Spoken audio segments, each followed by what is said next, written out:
rampage, making fire bombs to burn with. Terror fire, reach way. Such a suffering, we're suffering in this burning age of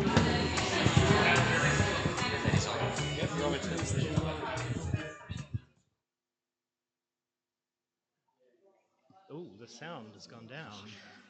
Good evening, everyone. Thank you so much for coming out.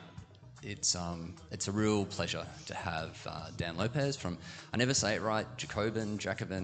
I get it wrong. Jonathon Dunk from Overland. Thank you, Jonathan. And Sally Olds from Paris End. Thank you, Sally. And look, we hope for nothing less than 1 star when it sort of comes to the accounting end of the day. So look, without further ado, these guys are pretty well known. So please, Dan, John, Sally, please give them a round of applause. Thank you very much.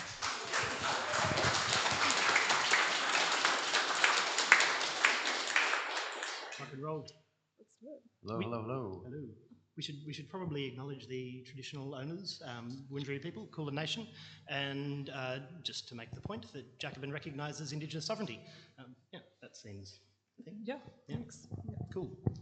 We thought we would just wing it and just have a chat and say what we, say the publications that we work for and a little bit about them. We did draft a couple of questions for each other. So the first question that perhaps I shall put to my friends. Tell us about your publication. What is it? What do you do? What are the editorial lines, etc.? Should we just go in a little row? Yeah. Sure. Yeah, we've eschewed the moderator. We're all moderating each other tonight. Yeah. Also, John, do you think you can move back a little bit? Is that Absolutely. like too annoying? Yeah, just so I can see So Daniel a bit better? Yeah. Okay, how's that? Thanks, that's perfect. Thank you. That is good. Yeah, so I am one of the editors of the Paris End, and we're like a 3-person team with our illustrator, Aaron. So it's me, my friends Cam and Oscar, and we write long-form journalism, non-fiction about, it's very locally based, so there's a few constraints on it, I suppose. One of them is that we're writing about things that are happening in the geographic region that we happen to be in. Usually that's Naarm, Melbourne. Sometimes if one of us happens to be somewhere else, that's elsewhere. Cam was in London for a little while. So it kind of travels with us, but we are kind of laser focused on the place that we're in when we're writing something. And the other constraint is that we like to go places and talk to people and like observe things that are happening. So it's kind of like experiential journalism, I suppose.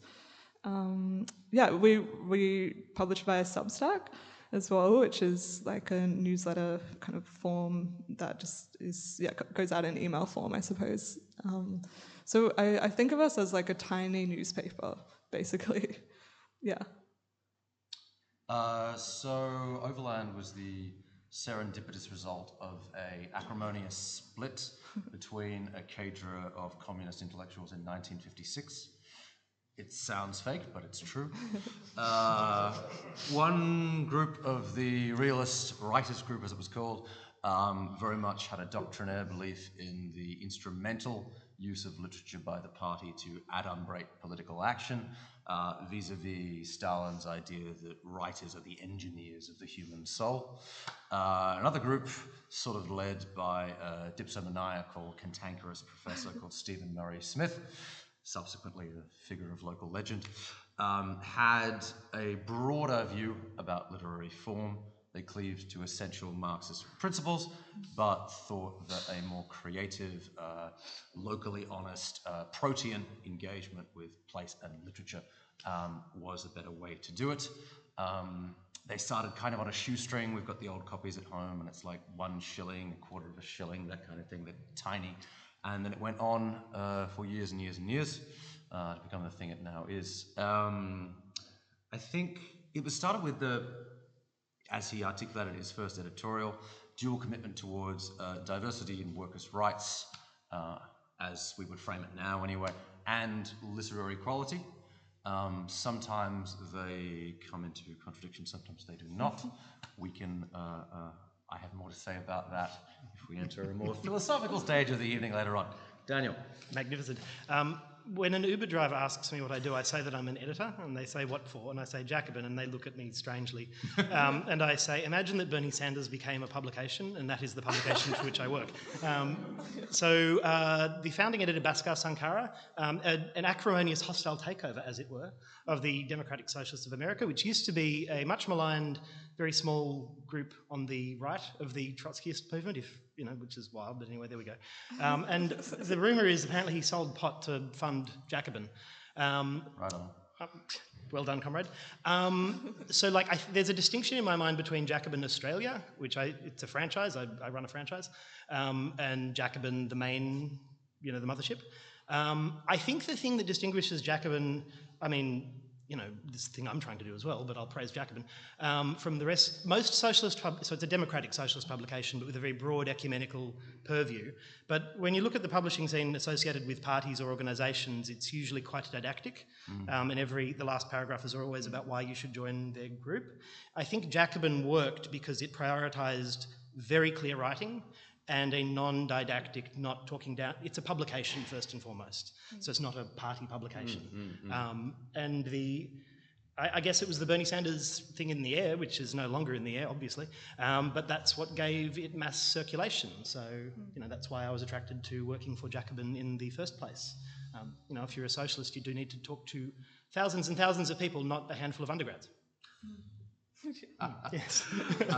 That's interesting, actually. So, another key part of our foundational Freudian moment was the distinction between writing for other members of the party who are writers and readers who may or may not be receptive to argument, to ideology, to indeed literature. Yeah. What are your readers like? I think that it's like, on the one hand, I have stats to some extent, and email addresses and things like that. But on the other hand, I don't super know. I think they're mostly in Melbourne for sure.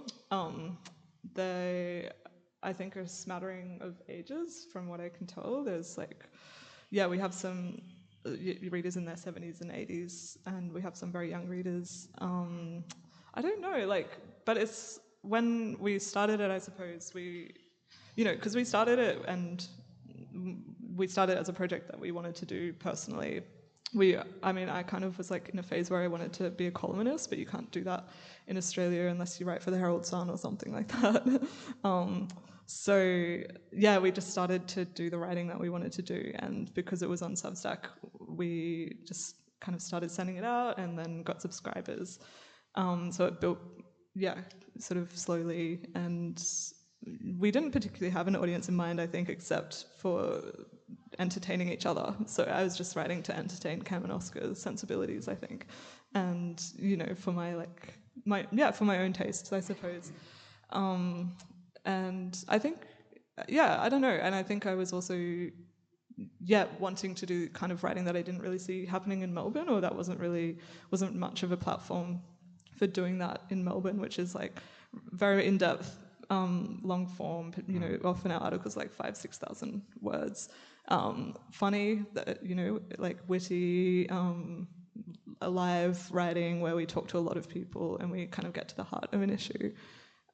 So I don't know, but I think it's resonated with readers. People have it seemed like that was lacking. Our intuition was correct, and people were like, "Yes, this is actually something I was missing and want to read."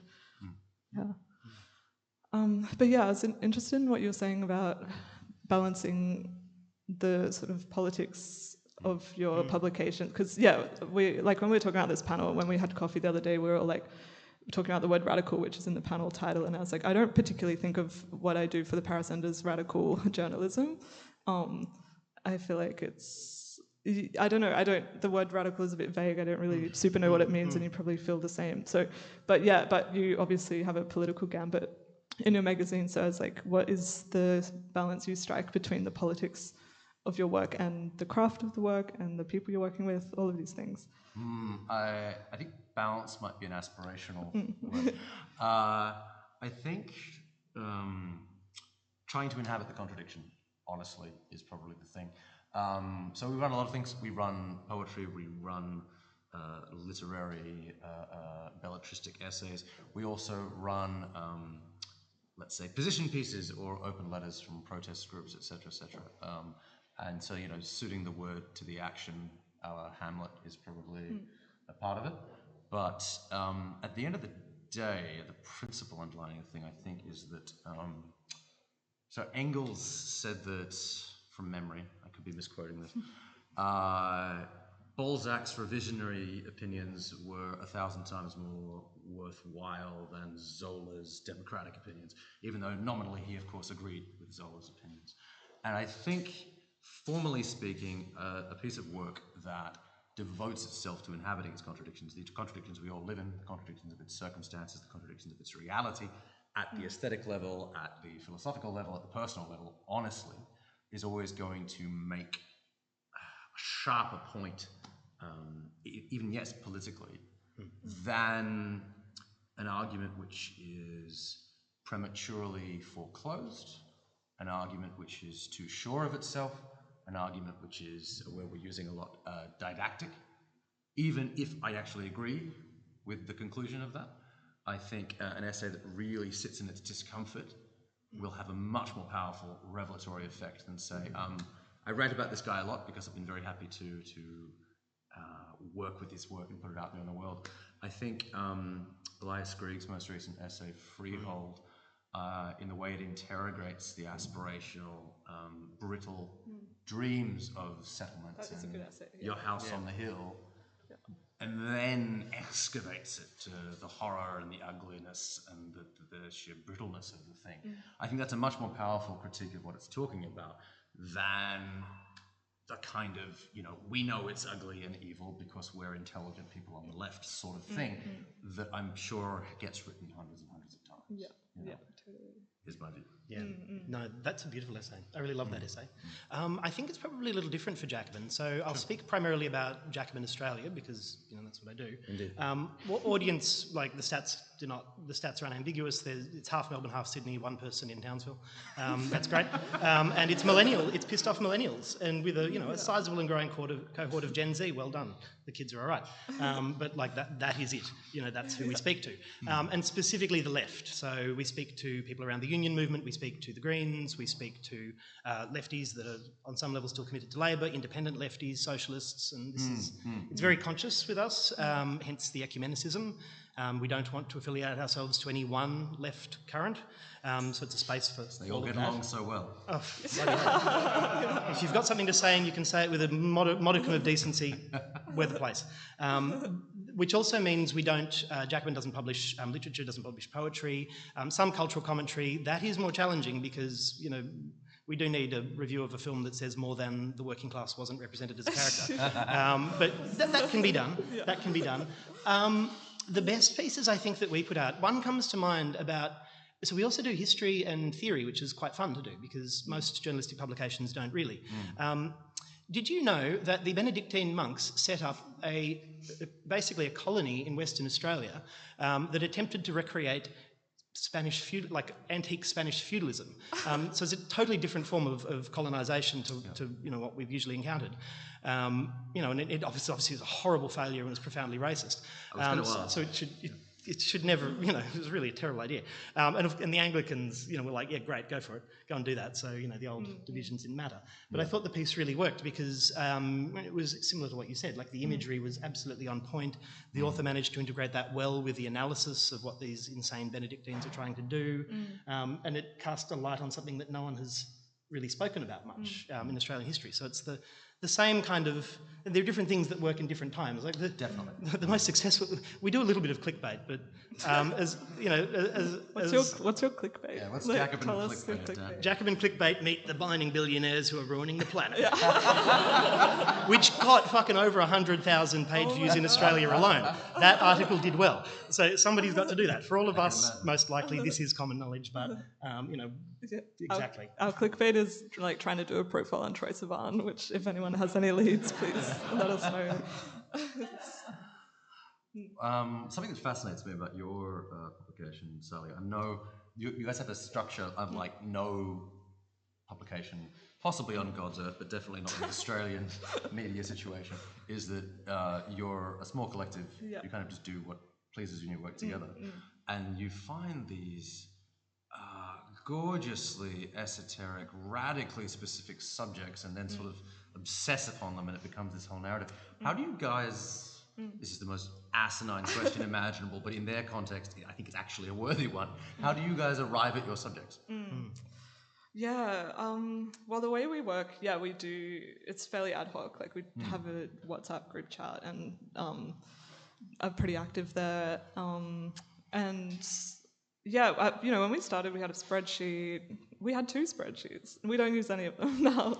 Where we were like planning things ahead a little bit. But honestly, we follow our noses and we suggest things for each other. I know that Cam and Oscar have particular things they're really good at writing about and things I want them to write about. I'm like, I want to read this article in Cam's voice or Oscar's voice. So we will just bounce ideas off each other. But I don't know, I don't know, what else do you need to know about the way we work, I suppose, before I answer that question? Is there I don't know, we work off Google Docs as well. I honestly think that's part of it. Like, we edit each other's work a lot. We're kind of really in the track changes and like in the document together a lot of the time, especially when we write the stars, like that's fully co-written.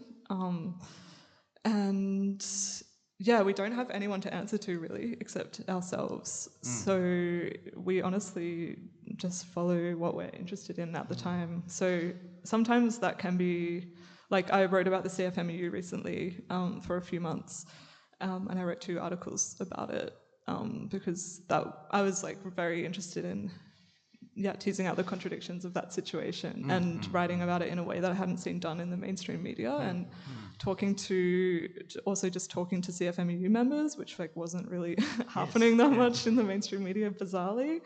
But then also talking to like the journalist who broke the story and some really old unionists who had like been there for the BLF era, and then talking to some workers today, some construction workers today, and then also some construction workers who are also socialists and kind of have that political consciousness as well. So just like trying to talk to as many people as possible to fill out the texture and the flesh of that story that you just never get to see in a newspaper. That was in the news. It was like just huge. Everyone was thinking about it. So that was like a fairly obvious thing for me to pursue. But then there's like more esoteric things like, I don't know, I'm trying to think of an example. Like, like I got scammed $50 on Facebook Marketplace for like a fake couch. So then I was writing about Facebook Marketplace scams. Often there are things that have happened to us or that we've just done. Like Cam was in London and she went to the Julian Assange extradition trial, so that was like a pretty natural thing to write about. And then, because we write in the way we do, she can write about the Jacobin reporter in the 3-piece suit who was there, and well-behaved press galley, and then the like Scottish woman who's like shouting abuse at the judge, and all of these details. The human detail. Yeah, the human detail. Yeah. I love that CFMEU piece. It was really, really good journalism. Thanks. And it's kind of an indictment on the mainstream press that no one thought to fucking talk to a CFMEU worker. But actually, I was going to ask a question that leads on from what you just did. Sure. It strikes me that your publications both have a relationship to like a literary milieu, and I'm kind of interested in hearing about that. I mean, we don't really with Jacobin because we're not trying to participate in the literary scene per se. We've got a milieu that's kind of distinct, but I'm kind of interested to see how that shapes the vision, how that shapes the editorial process, etc. Interesting. Broadly, for one, but I mean, taste is always a protean thing. One interesting thing is the way that, like, because Overland's been around for so long, we have generational subscribers for whom their idea of literature and indeed their idea of leftist politics are completely different to the way my co-editor and I, Evelyn, practice it. And indeed, like, not even just us as curators, to do with the way that most people who write for us would write, And that's interesting sometimes, particularly of late, because the old left that was behind the earlier decades of Overland were able to maintain that progressive accept Palestine niche, which existed in this country for a very long time.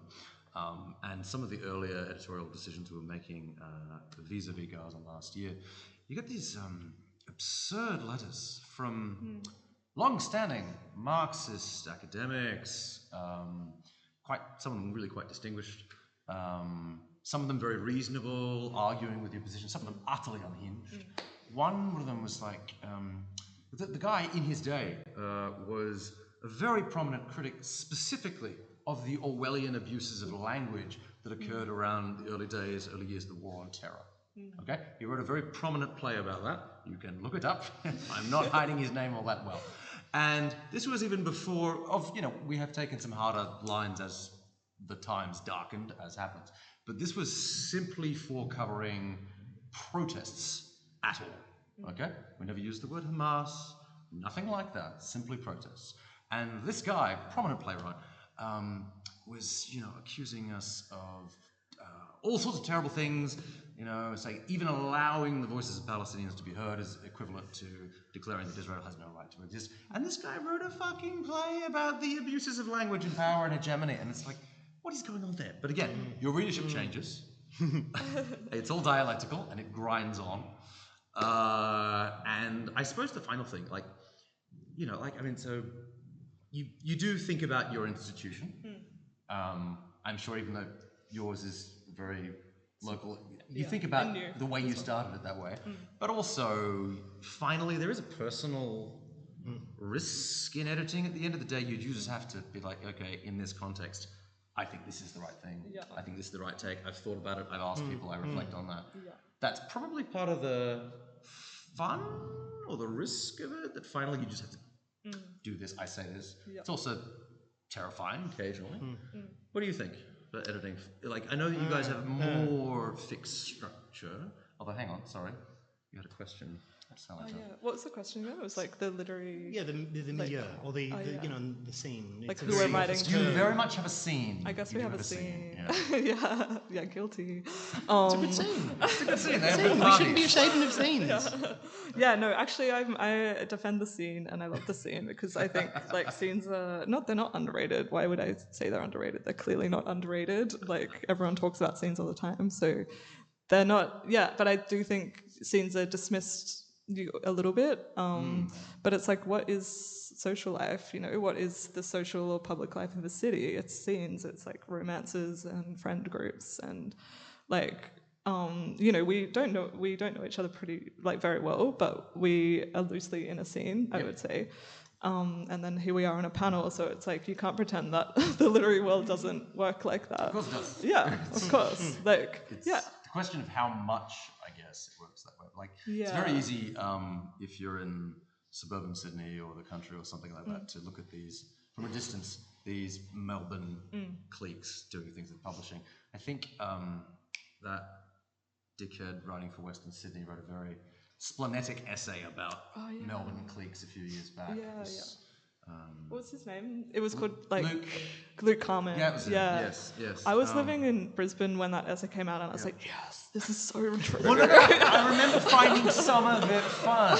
We don't even think about him. You now run the most sceney, if the party last year was anything to go by anyway, of literary journals in Melbourne. Yeah. But I guess we're all just trying to do things, and you do meet people at the pub, and they have interesting ideas, and you're like, you should write something about that. That does happen.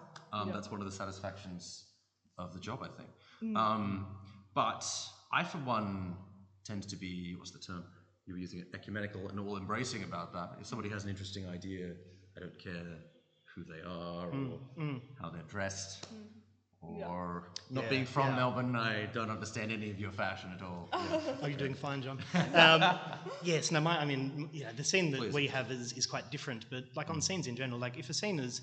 I think the literary scene in Melbourne, for what it's worth, has a relatively democratic ethos. Turn up, write well, and make friends. It's fine. And most of us are very harried and pretty underpaid. Yes. And that's, if an editor takes a while to get back to you, that's probably what's going on. It's not that we think, that, oh my God, you're from fucking Templestowe. How dare you contact me? I want to publish someone from, if there's anyone from Templestowe, please email me. I'd quite like to. Is Templestowe a Melbourne class index, does that mean It's just something? very distant. Okay, it's a long way away. Yeah. Right. Okay. Yeah. Fair enough. Yeah, I Carry mean, on, like sir. our scene, for what it's worth, it's not really that, because like I don't know if, like the community of authors we have, and there's hundreds of them that I've edited and commissioned over the last 5 years I've been doing this.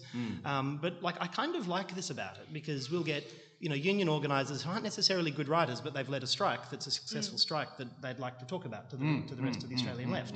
I've got my favourite piece that we did early on during the pandemic was a industrial laundry out in the eastern suburbs, Spotless. Like massive place, with like thousands of workers. This was early on in the pandemic, before like workplace safety laws had come through to respond to the pandemic. And their version of COVID safety was one guy with a ill-fitting face mask and a chucks and a bottle of spray and wipe at the end of the day. And it was a United Workers Union site, but it was effectively a wildcat strike. The workers had delegates, and it was thoroughly, well, they claimed health and safety grounds, but the strike basically was quite illegal. And the delegates, led a morning. That's right. The catalyst for it was the bosses offered them like $100 Coles voucher to say thanks for doing this. And so the delegates just, would refused to go in the morning, and they led a 2-day strike, and the bosses capitulated. And we published an article by the delegates, and like there was a shitload of editing work in that. But like I'm fine with that. If you're a postgrad that gives me a thing that with 5-line sentences and that are all passive voice, not so sympathetic. But like that was great. So that to my mind is important. Yeah, it's actually, you're right. Like it's a huge pleasure of the job, which is that you just meet a lot of people, and you the people I write about and interview with, like I don't necessarily keep in huge amounts of touch with, but like they'll message me occasionally, and I'll bump into them at a rally or something, and you just like end up having this broad network of people all over the place. Like in the CFMEU, it's like an expert on like scams in Burma. Like it's it's such a pleasure. Like the parasociality of it is interesting.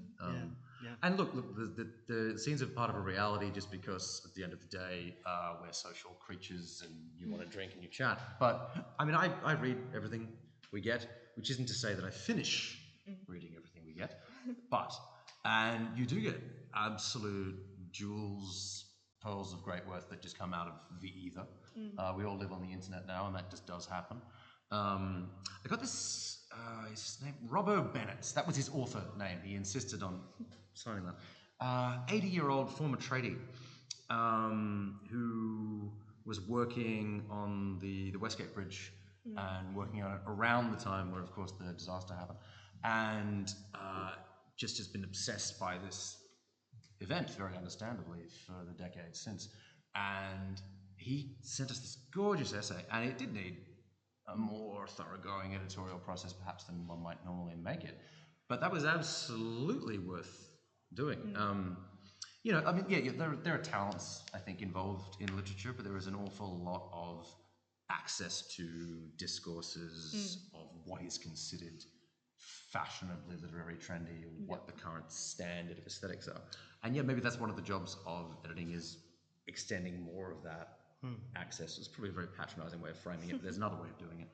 And there are instances where it's absolutely worth doing for a certain person that comes in with this absolutely remarkable piece, which is nothing at all like what any of the scene writers are producing for one sociological reason or another. Yeah.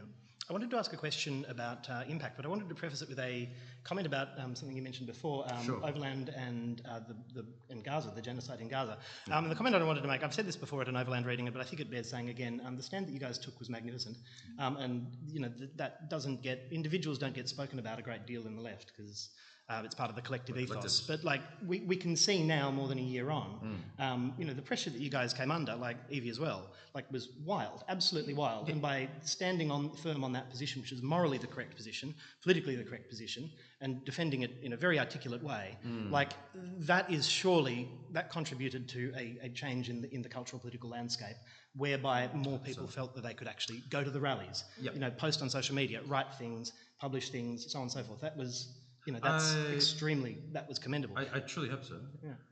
Please. The question was about the impact, though, of the, so that's one. But like, what impact do you guys hope for with Parasand and Overland? Ooh, good question. Sally. It's generous of you. I've been speaking it a bit. Yeah, Thank you, sir. I don't know. One thing I think about a lot is like recording.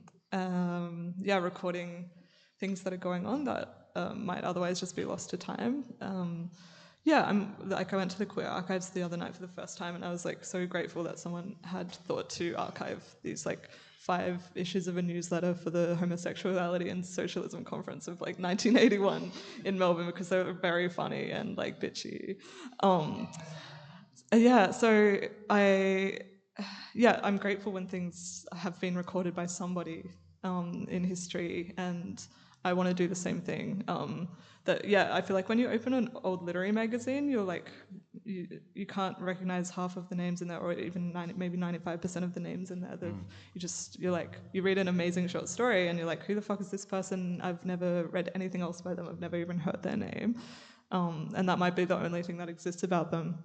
We're not editing in the sense that we're collecting like large swathes of other people's work and putting it together, but we don't particularly write about ourselves. Like, we're always characters in the piece. There's usually like an I in the piece. It's a slightly like inflated version of our real selves usually, but we are usually recording something else about somebody or a situation or event.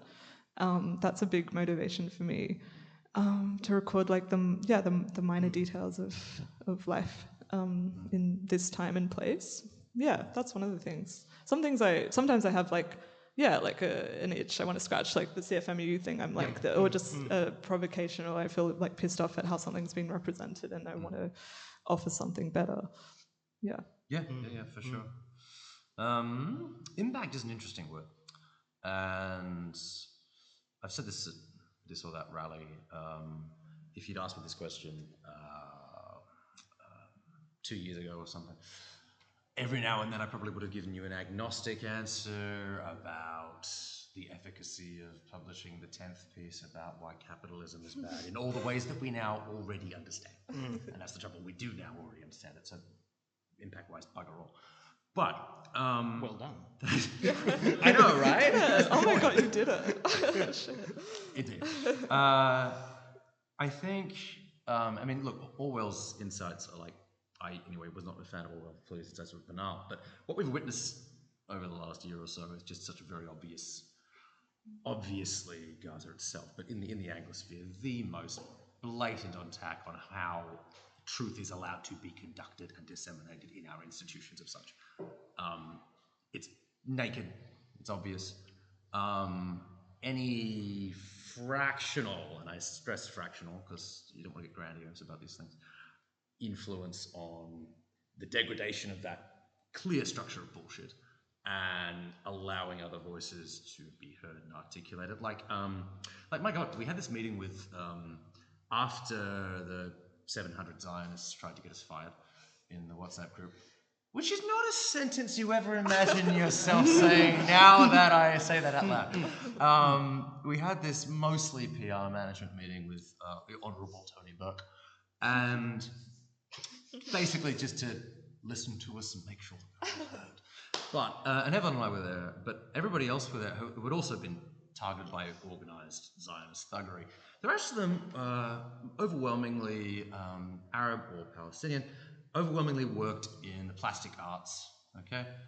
And overwhelmingly, their galleries had suddenly gotten hundreds and hundreds and hundreds of calls from a bunch of people, of course, who know nothing about art, but they were very angry about it. And they'd been called Nazis on the front page of the National. The Australian's a fucking ridiculous newspaper, but anyway, still, they'd been called Nazis on the front page of it, that kind of thing.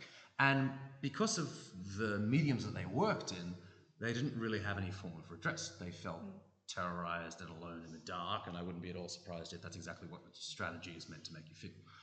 Because we work in literature, and because Overland is an articulate community, when we were able to talk about this happening and talk about the things that have been said, there was this extraordinary community response, which and you were part of that, and a lot of people were part of that, a lot of people in the scene, actually, but also a lot of people not in the scene, and that was extraordinary, and I think a profound demonstration of actually the the truth that was there already, which was radically stifled and exiled from our institutions of public communication.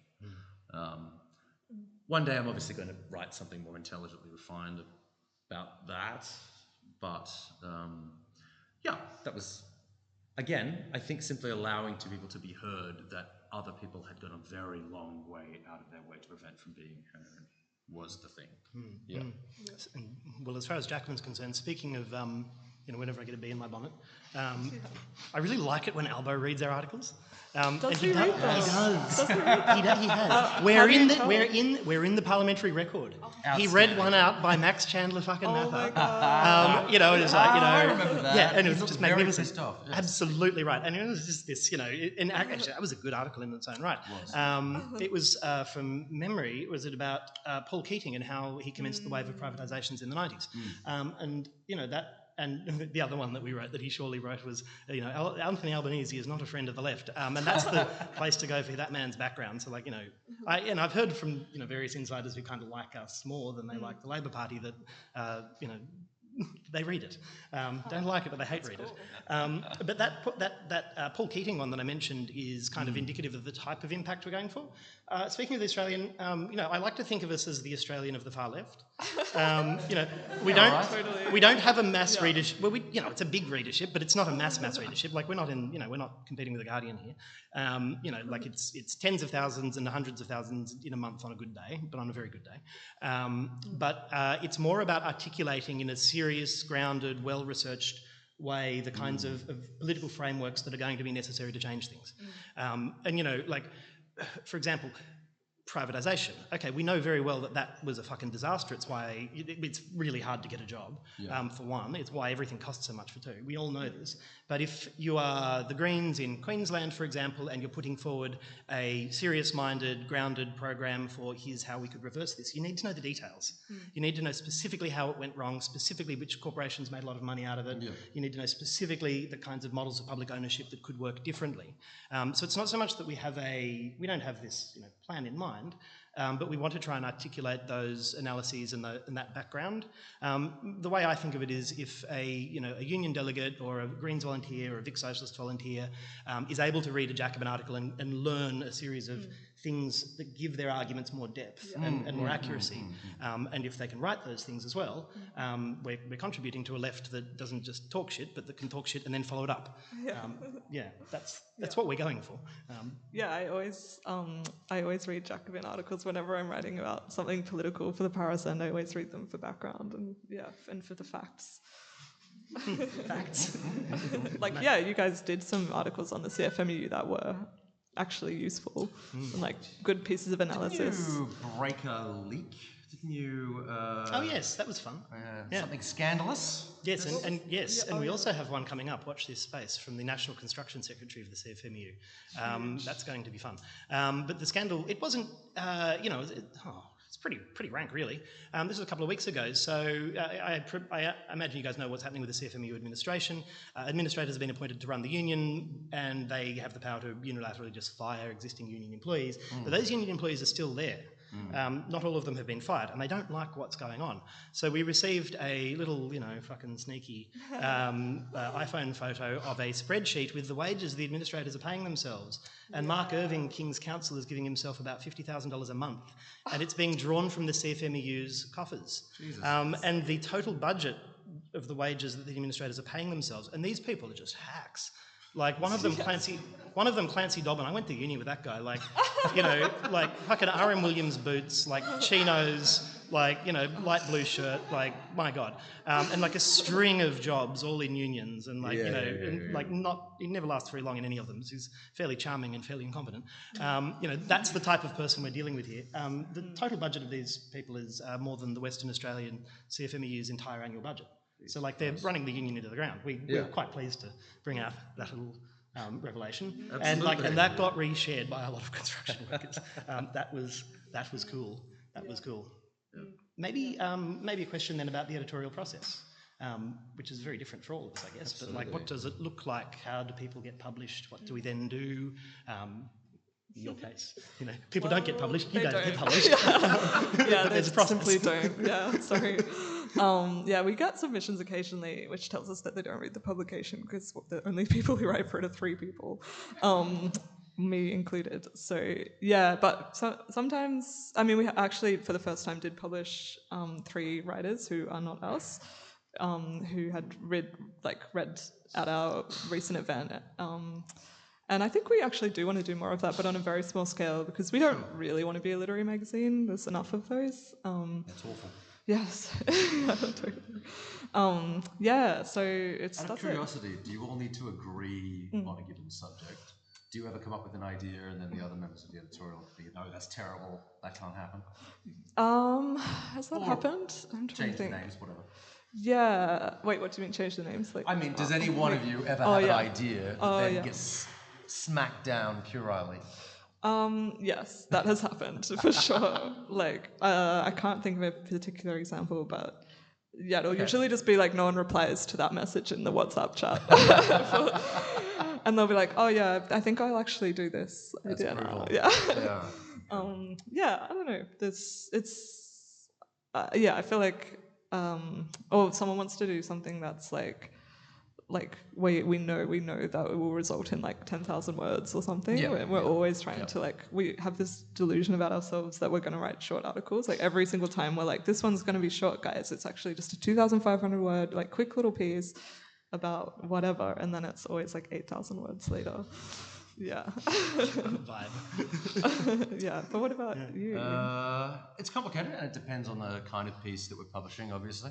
An open letter will be read to see if anything in it is absurd, and the last bit, and we also call for the dismantling of capitalism, will make the rest of the open letter not be taken seriously, as an actionable set of requests, that kind of thing. But as far as style or syntax, we won't worry too much about that with a statement for action.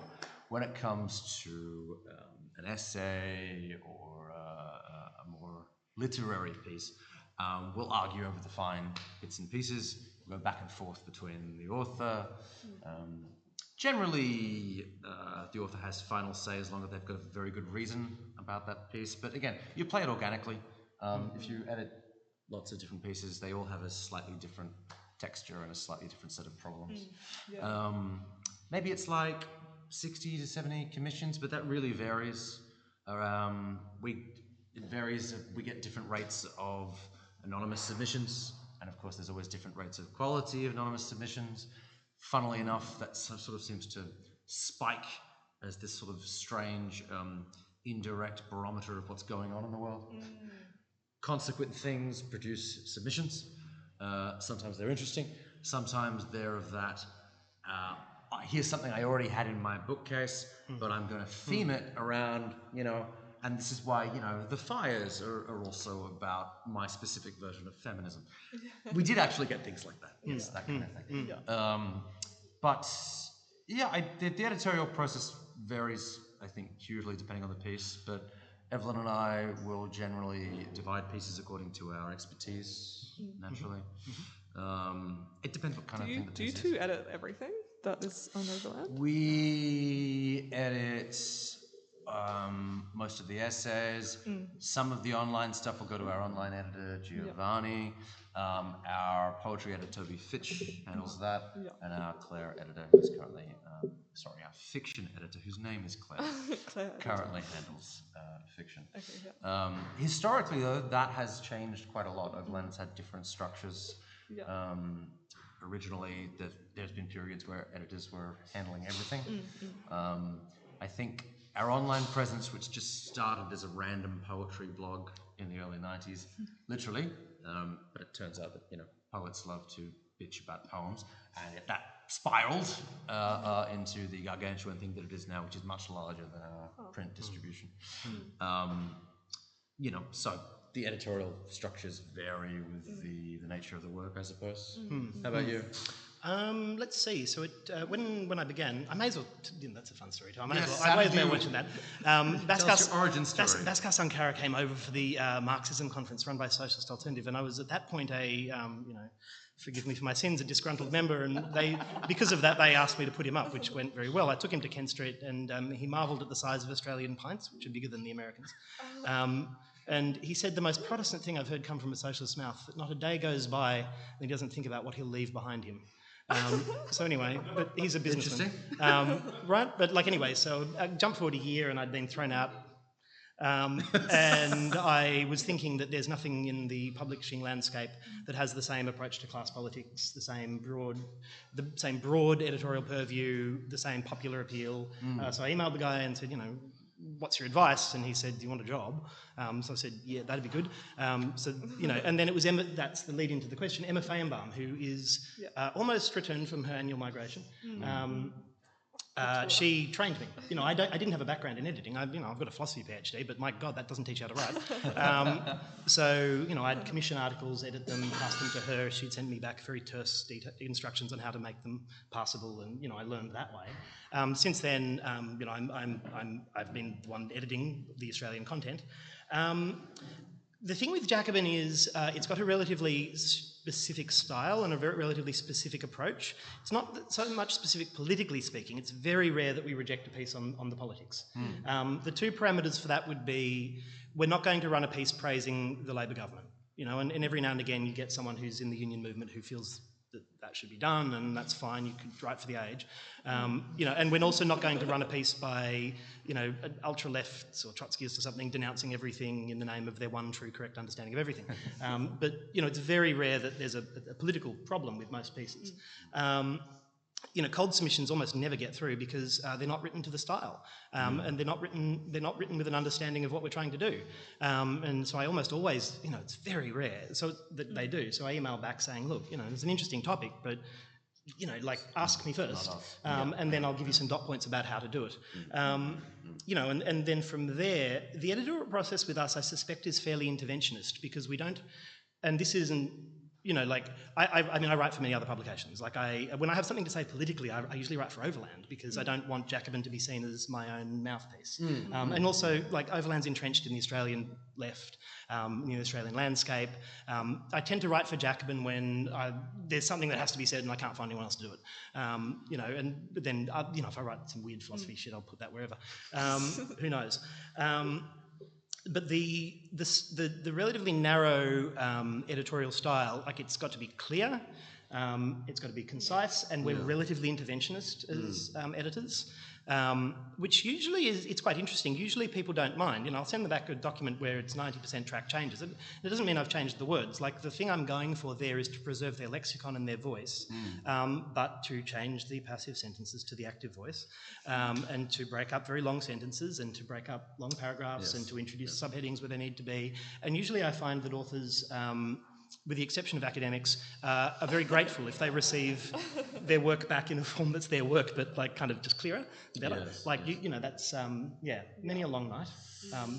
Cigarettes are part of the process. Yeah, definitely necessary. I think similar enough as well.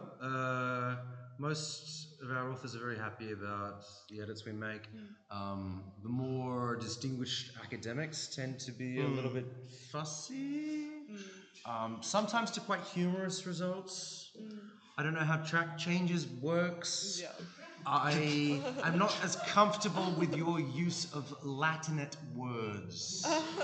It's one I got once. He wound up being fine, he just needed to be heard about it. That kind of thing. Okay, maybe if we're going to be useful. How would one go about being published in Jacobin today? Email me or message me. Yes.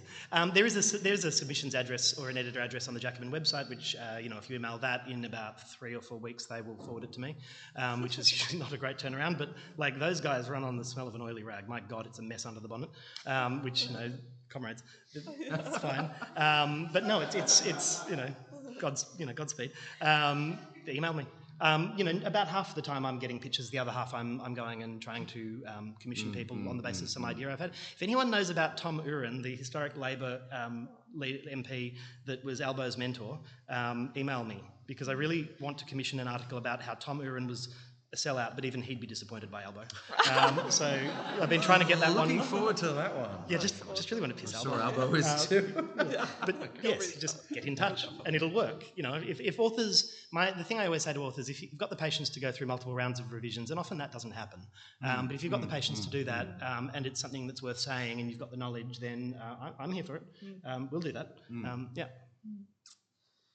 Yeah, I mean, you can't really do that for us, but yeah, like we do actually. Yeah, like I said before, next year we have a vague plan where each of us will commission someone to write something. Yep, and I would quite like to broaden my network. So, like, honestly, if you know of anyone who's a good writer and who could do the kind of writing we do, which is like journalistic, built on interviewing, like seeing things going places. Yeah, I would love to hear about them. And yeah, our email address is just parasendnewsletter@gmail.com. For sure. Look, there's finally no substitute for actual good writing. Something that has just simply been worked on, that is brilliant, would be great. That said, okay, that's a very impractical thing to say. I'm aware of that. Simply pitching, having a go, discussing it with me on Twitter, email, or at the Clydes, at the pub, etc. And I mean, okay, so here's the thing. Having a go, I think, is the more important thing. You have conversations at readings and at writers' festivals where literature is very much perceived from the outside as this sort of edifice structured by its own strange cultic rituals. And entry into that is some sort of mysterious thing that doesn't make any sense. Whereas you'll have conversations with people, it's like, no, that's a really interesting idea. That's a worthy perspective. You should try to write that. And, you might get a rejection with, that's good, you should keep working on this in X, Y, Z different directions. But I think the effort and the labor and the blood and sacrifice of the thing, I think, is the hardest, but also the most necessary thing of it. Having a go, probably. I've got maybe one more question before Audience? Yes, I mean, unless you guys have other ideas, which is totally fine. But the question I had, I guess, visions for the future, succession. How to manage that. I haven't had to deal with that one, but like visions. Where to? Like, what's the ambitious version of what might happen? You go first. Okay. I intend to be frozen. No. Overland historically has been this sort of weird apostolic succession where people just entered the organisation as interns and they just hung around and they were associate editors or deputy editors and then somebody died or whatever. That was not the case with Evelyn and I. We had written for Overland and then we were hired by an open process. We applied for it, that kind of thing. I think, and that, by the way, that was just before COVID. And we moved to Melbourne to start a new job in this wonderful city of literature and activities and ideas to spend the next 6 months in a lightless apartment in Coburg. So that brutal and abrupt transition, I think, has made us really want to make sure that the transition for the next generation is smoother. So I think we might invite applications for, say, specific projects to guest edit something or to handle a specific project, and then shepherd things more. Evelyn and I remaining part of the organisation, but gradually moving into more of an emeritus and a more specific position, while... And, I say the next generation, it's a figure of speech, they're probably going to be about the same age as us. Anyway, while they are transitioned into the actual running of the thing more specifically, in a smoother and I hope far less traumatizing way. You guys will be like the Logan Roy. Hopefully. Yeah, I don't know the answer to that. Like, we only just got started as well, so I'm not really thinking it. But how do you replace, I don't know, how do you success something that is 3 people? I don't know. I don't really know the answer to that. I don't know if we'll try and clone ourselves, like clone mini-me versions of ourselves to hand it off to, or what we'll do one day. But yeah, it's an interesting question I haven't thought much about yet. Sure. Yeah. Or plans for growth, maybe. Like, is there a more, I don't know, like, yeah. I mean, you know, maybe I should say what the Jacobin ones are insofar as we have them, but you know, like when we started it up, because you know, obviously we're a franchise, and I think there's limits with that, to be honest. Like, I really would love to get a little bit more Australian. You know, just 10% of what the Bay Tutor Advocate does would go a very long way. And I still have not gotten them to drop the C-bomb in an article that I've commissioned, but I've tried. But you know, they're American, so they're, you know, strangely uptight about these things. But you know, we would like to. So Jacobin does run there are other sort of national franchises, if you will. There's Jacobin Germany, Italy, Latin America, et cetera, et cetera. So it'd be nice to have our own bloody website, but we need money. And then when we've talked about a print edition, we've always talked about an annual, so a very high, and I think there's a space for that. There isn't a space, I think, for a print tabloid or a print monthly. But like I think an annual with high production values, that's themed, that goes in depth, that runs longer pieces, that runs, you know, that you spend 6 months to a year commissioning and editing the pieces. I'd love to do that. You know, again, we need money, and I'm only part time, so these are some of the limits. But you know, I think that will be a part of a growing left if we. You know, if the left grows and if we're able to pull that off, that's going to be necessary. If we're going to challenge, you know, the way things are, we're going to need that kind of work. Yeah, and we'll report on the scenes that grow up around that. And give us shit when we really need it. It's appreciated. Should we have questions from the audience if there are? Yes, there are. Yes. Reliable Tony. I was going to ask you, because you know the heading was radical journalism, which puts you on the outer when it comes to funding, and you know, more specifically, you would run by a subscription to whatever. And I know Overland has received significant funding cuts or just whatever. Jacobin would be similar. So how do you sort of reconcile the fact of being on the right side of history but not getting any money to do so? Well, we still receive some state funding. Correlation is not causation, but if I were a betting man, which I probably am, we probably did lose some state funding subsequent to our position on Gaza. Unsurprisingly, to be honest, we sort of expected that kind of thing. But again, there are many different organs of state funding in this country. Also, the loyalty of our subscribers is a huge part of it, and the generosity of guilty Marxists whose family own property is a lovely. We want more of that, but that does happen. Yeah, somebody just bit off a chunk of his inheritance and gave it to us over the last month, actually, which was really lovely of him. So nice. And we do publish him, but like we published him before he gave us the money, if you get me. And you'll continue to publish it. Probably. Yeah, look, I mean, literature has always been trying to keep the lights on. They had a floating fund for Overland in the 60s. Sometimes it didn't float, and Overland had fewer issues that year, you know. I think it might be harder with our politics than it is for, say, Meanjin, but I think keeping the lights on for literature in this country it's a job you approach creatively, knowing it's going to require creativity, you know. It's not a steady, easy fund of money, and nobody thinks that it is. Maybe it should be. Separate conversation. Yeah, we're a bit different. We don't get state funding because I just don't see a world in which they do that. I mean, because also we don't publish literature, we don't publish poetry. It's all just politics, and like, you know, really, like absolutely, like is a Labor government going to, you know, no, they're not that, you know, Jesus, absolutely not. The United States Jacobin works on a market basis. It's a big country. There's a lot of people that see themselves as democratic socialist or on the left, so they raise money through subscriptions, through donations, and through selling advertising. And that works in a very large economy. In Australia, I do not think that would work. It's just a question of scale. So to begin with, like Jacobin just simply, you know, they funded it. I guess in a sense that's not a very business-like decision for them, but it's because they're socialists. They're committed to it. You know, they sunk a bunch of money into me, and it got off the ground and great. So, you know, thank you, comrades. But over time, you know, part of the job was to seek institutional funding, unions.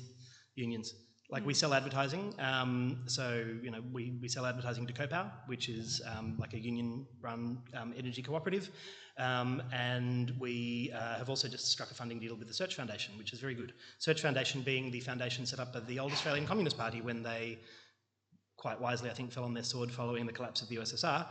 They created a trust fund. You know, they'll also spend $80,000 on a statue of Zelda Deprano. Zelda Deprano's a badass. That's amazing. I really like that $80,000. Bread and roses. Yeah, but like as a result of that, breaking even, you know, and like, but for us, we really think we're not selling a thing with Jacobin Australia. The time will come, and it'll be stubby holders. You know, Buying. Yeah, you know, bucket hats too. You know, like, you know, just see it around at a festival. I don't know, we're not that cool. But it'll be unions. Like, you know, we need, and that's, and look, you know, I'm not going to lie. Like, you know, if a union gives us $10,000 a year, yeah, absolutely, we're going to publish them. Like, but you know, as long as the content's good, and it's something we stand by, so we're not going to compromise that. But I think an explicitly left publication like that, it needs institutional funding, and I'm absolutely shocking at the hustle. So if I were better, then I'd probably do fundraisers and stuff. But like, I just, you know, I just can't bring myself to. Engels owned a factory, but I do not. You're more like Marx. Send me money, please. Yeah, we recently made our first ever merch, like caps and t-shirts, classic combo, and we're like, wow, it's so much easier to make money doing this than writing. But yeah, we don't get any, we have never, well, we actually just applied for a grant recently, but before that we have never received any state funding or federal funding or any funding except for our subscribers. But yeah, we have a fair few subscribers, honestly, and we're making an okay amount of money doing it. Like, it's comparable to, like, I don't know, what you'd get paid writing a Sydney Review of Books article or something like that. Okay. So we're not exploiting ourselves too badly, I think. It does change a little bit. Yeah, subscribers go up and down. But yeah, just fully just relying on our readers, basically. And it's working so far. It's a bit precarious, and it does rely on us like continuing to like publish regularly. So we're under that kind of pressure. Yeah. How do you actually balance? You know, there's an expectation. There's an expectation from your readers and subscribers through Substack that you're going to publish on a regular basis. Yeah. And the fact that, you know, you're going to get burnt out and sometimes you might not have the capacity to. Yeah, the life things happen, and sometimes it's honestly very hard to meet the deadline. We have managed it almost all times so far. I'm sure there will be more times where we have to push it back by a week or two. We're getting much better at choosing the scope of the things we write about. You know, being like, oh, instead of writing about like, I don't know, the entire like problem of construction unions in this country, it's like I'm going to instead spend the day watching the US election and then I'm going to write about that day that I spent watching the US election. Like, that's a much easier task than spending 3 months like deep diving into something. So I think for myself, I balance like much more ambitious pieces with ones that I know are not going to take up an enormous amount of time. Yeah. Yes, no, that's actually one thing we would like to do very much. Well, it relates to a thing that we'd like to do very much. If we had more money, we'd pay people like good money to do proper investigative journalism. You know, we pay commissions, obviously, but like our commissions simply can't stretch to the kind of investigation and research that's required for a really, you know, in-depth thing. Yeah. So we'd love to do that. Yeah. Totally. If anyone out there is rich and committed to left-wing journalism, let me know. Yeah, we also just all have other jobs and incomes. So oh God, yes. We should mention that. Yes, like, I have other jobs. We're not like making a living out of it. Yes. Hi, thanks all for your comments. I'm really interested in the thread you were talking about earlier about like generational differences and the sort of differences in writing style, but I'd also be really keen if you have any thoughts on ideological differences or content-focused differences in the kinds of writing that's coming through nowadays. Oh yeah, that's a good question. I can start on that one. Look, with the left, the far left, what have we seen? With the far left, there has been an immense politicization over the last 10, 20 years, and like a shitload of people my age and younger are in the far left now. So that's big. I'm a member of Vic Socialists. Jacobin is not a Vic Socialist aligned publication. We do publish their members, blah, blah, blah. But Vic Socialists got 80,000 votes in the recent council elections. Like, that would not have happened 10, 20 years ago. So that tells you something is going on. So the older generation of the left, certainly that are around us, honourable exceptions, obviously, I'm making generalisations, there are always going to be exceptions, were around for a period of profound political isolation in which it was the norm to be in very small, very isolated groups, and that inculcates very narrow intellectual habits. They'll have their one revolution that they care about. It might be Cuba, it might be China, it might be Russia. They'll have the books by the one mid-century Trotskyist. It might be Tony Cliff, it might be Ernest Mandel, it might be someone else. And that's it. That's their thing. And those guys, if I'm going to make an unkind generalisation, when they write as though they're writing a communique from a central committee. Yeah. And we don't publish that. So they're more difficult to work with. The upside of those guys is they will often have been around for the really old generation for really historic things. Yeah. So there's an experience there and a knowledge there that if we can, draw it out. Well, some of them are just good writers, so that works. The younger generations, the audience is not, the left audience, it's an audience that doesn't know all of the details of working class history or the socialist movement, etc. In terms of the ideology, one thing I would rep that I like with Jacobin, I don't see myself as ideologically aligned with the Americans. They read Karl Kautsky. You would probably have to pay me a fair bit of money to do that. They're very good at what they do. They are Americans. They're very empiricist. So, that's all, whatever, it's fine. You don't have to agree with your boss. But one thing I like is the ecumenicism. If we're going to build a mass left, it needs to be open to multiple different political perspectives, the tradition within the left that you're from is only as good as your analysis of the present and the things you have to say about the present. So if you can say those things well and you can play nicely with other children, we are the publication for you. That's what we want to cultivate. And some of the best, that's what they do. But of course, there's a huge amount to be said for people that have never been in the left and who just wanted to learn about what's going on and, if I can figure out what it would look like if we adequately funded health. That's another part of it. I try to approach the sort of differences twofold. If the issue is pressing and consequent, as some truly are, Gaza is one I've mentioned a few times, then there are some species of objection to that just don't matter. They simply don't hold rhetorical weight in the moral force of the issue. However, for other issues, I try to avoid the arrogance of presentism and try to read historical materials dialectically, because often they might not have had what we would consider the new shiny language for a concept, but often, particularly in Overland's history, people were radically trying to imagine a better world and doing so with the tools they had available. So I tend to try to find what is useful as material there, and also try to avoid the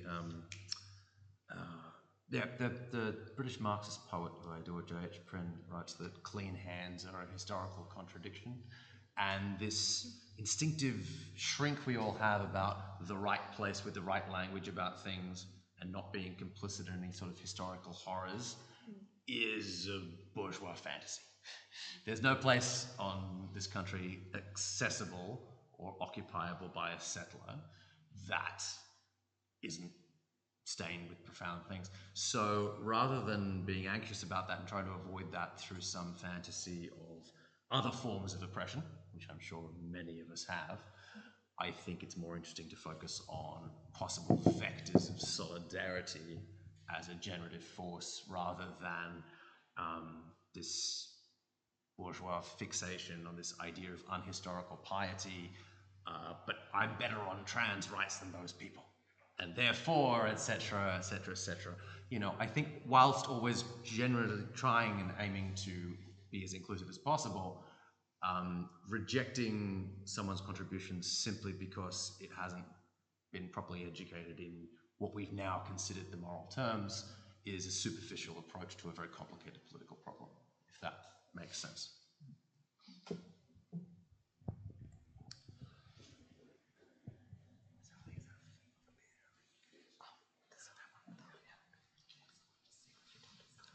Oh, okay. Yeah, that's interesting. Thanks for the discussion tonight. I really enjoyed it. My question was about finding new audiences and audience acquisition, especially after since what's happened to X, knee Twitter, over the last 18 months. I mean, speaking personally, for me, like Twitter was a massive discovery engine for great writers and great writing, but it's not that now, and I don't think will be for the future. So how are you finding the people who you want to get your writing out to now in the future? That's an interesting question. I'm unfamiliar with Substack, but it's a growing...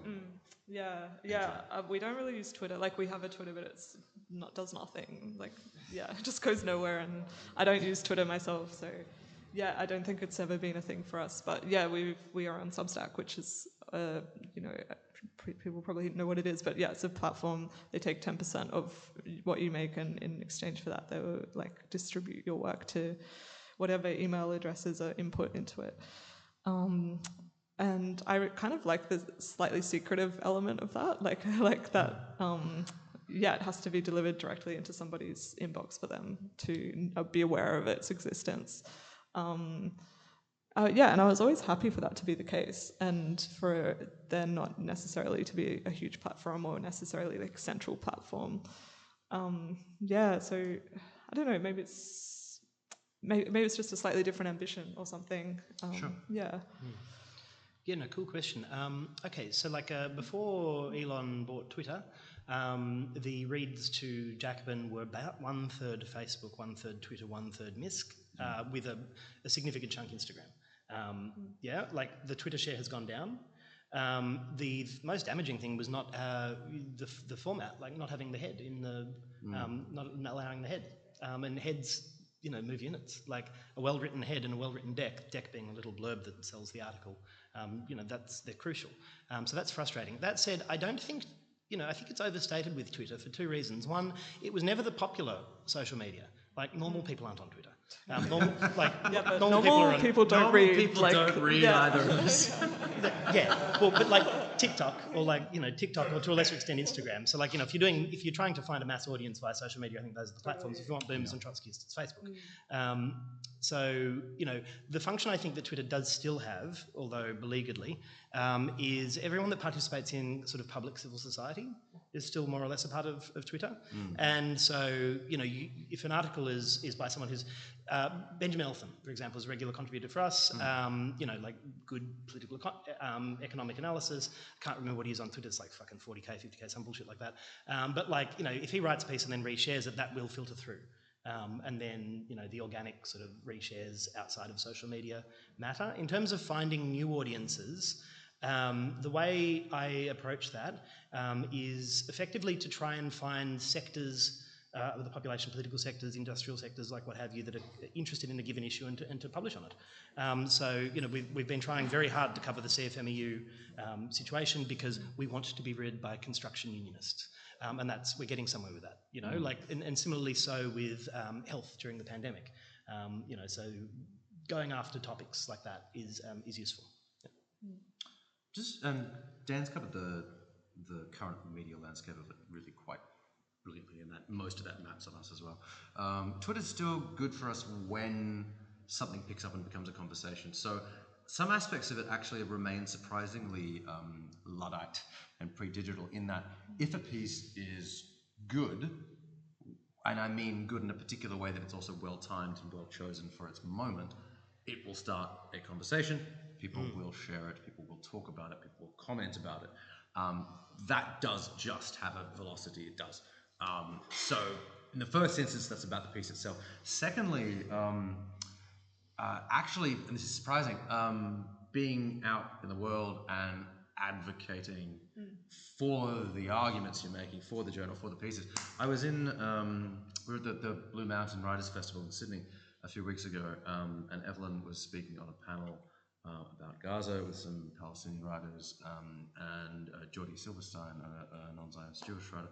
And the force of arguments that were being made, and of course, I've got the benefit of having Overland's email account in my phone, so I can literally see the subscriptions that are flocking through as this is happening. It's quite, fascinating. So, of course, we're always looking for new digital audiences, but there are some bare bones of the thing which remain quite consistent.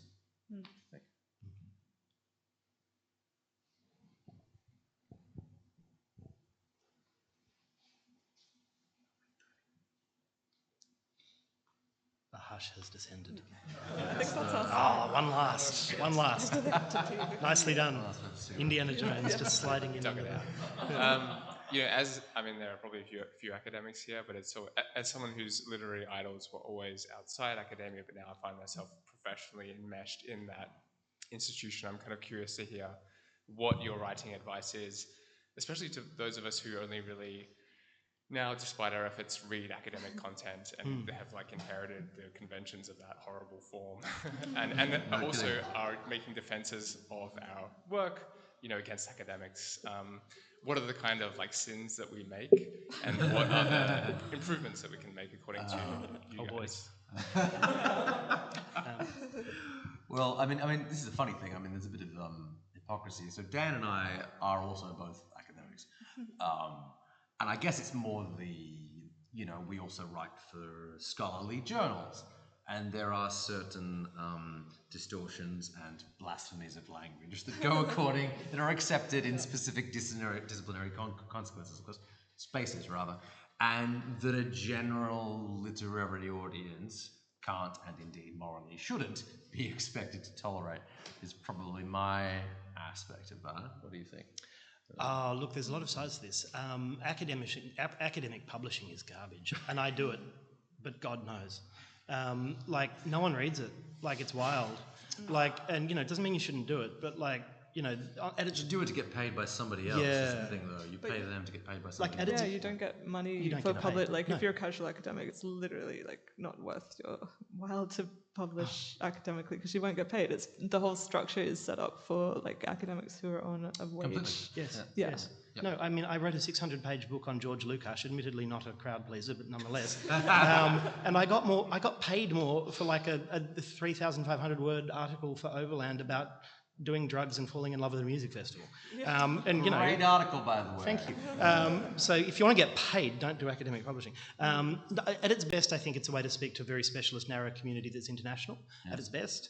And every now and again you read, I'm putting out, with a friend, we're co-editing an edition of the journal Thesis 11, dedicated to Gillian Rose, British philosopher who died in 1995.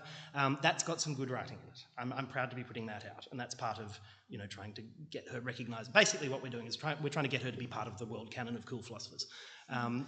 That's the point as I see it. My advice to the academic, to people who do academic writing, 1, don't carry the conventions over. 2, start to pay attention to style, learn style. When you read something that you like that really works for you, try and figure out what makes it work. Copy it, because you're not going to just become an imitator, unless you're really weirdly obsessed. You'll just get a bit better at writing. And then have an eye to popularising the things that you're doing academically. So some of the best pieces that I do in terms of content, not in terms of writing style, but in terms of content, are academics who've researched a topic for 3-4 years and they know it inside out. And for that very reason, they probably haven't paid any attention whatsoever to style. But the content's rich enough for me to give a fuck to edit the piece. I really, I think, someone who's deep in that world, publish popularly, and not just Jacobin Overland. I quite like Aeon for that reason. It's a bit slightly vanilla, but you've got a niche intellectual topic. It's a big audience that they have, and they cultivate quality writing. So, I think, if you care enough about the thing that you care about to spend years researching it, then you should also care enough about it to present it in a way that people might enjoy reading. Yeah, I feel you shouldn't read academics' writing. You should just interview them because they synthesize it for you. I wish you had told me this. Could you have told me this 5 years ago? Yeah. But I also actually think there's a lot to learn from academic, forms of writing and research, especially. Academics are often really good researchers, and they have tools at their disposal, like, yeah, huge databases, archives, that kind of thing. So if you can research, like, that's, you know, an enormous boon, I think, to any form of writing.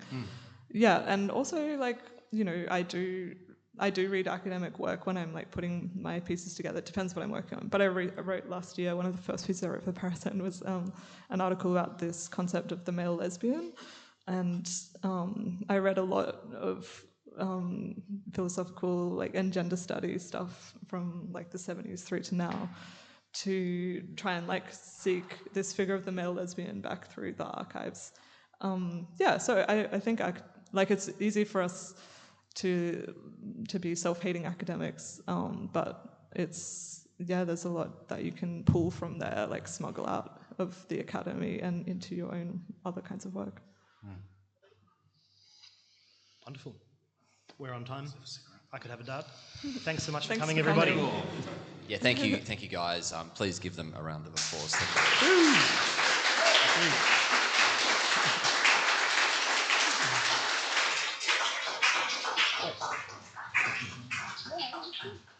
I see.